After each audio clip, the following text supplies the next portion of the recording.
আয়োজন করেছি শুধু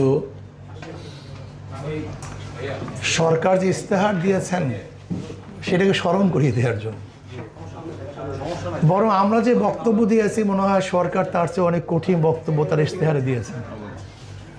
আমরা যে দাগ উত্থাপন করেছি সরকার মনে হয় তার চেয়ে অনেক বেশি আমাদের আশ্বস্ত করেছেন, তার ইস্তেহারের মধ্যে আশ্বস্ত করেছেন। যে শব্দগুলি প্রয়োগ করেছেন তার ইস্তেহারের মধ্যে, এই শব্দগুলি যে আসলে বাস্তবায়ন হয় তাহলে আমাদের এই বিষয়ে কোনো দাবি থাকতে পারে বলে আমি মনে করি না। থাকবেই বা কীভাবে? সেসব সংকট দূর করে দেবেন। কাজে সরকারকে বলবো, আপনি যে ইশতেহার দিয়েছেন ইশতেহারের অনুকূলেই মানুষ আপনাকে ভোট দিয়েছে। যদি আপনি ইশতেহারের দাবি পূরণ না করেন তাহলে আপনি ক্ষমতা থাকতে পারেন না। কারণ আমি তো ভোটই দিয়েছি আপনি ইশতেহার দেখে যে আপনি এই কাজগুলি করবেন। ইশতেহারের দাবি যদি কোনো সরকার পূরণ না করে তাহলে নৈতিকভাবে সে সরকার থাকতে পারে না। কারণ আমি ভোট দিয়েছি কেন?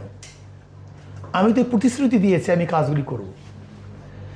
কাজে আমি তারেক জিয়া সরকারকে বলবো যে আপনি যে ইশতেহার দিয়েছেন কত দিনের মধ্যে বাস্তবায়ন করবেন আমরা সেটা জানতে চাই।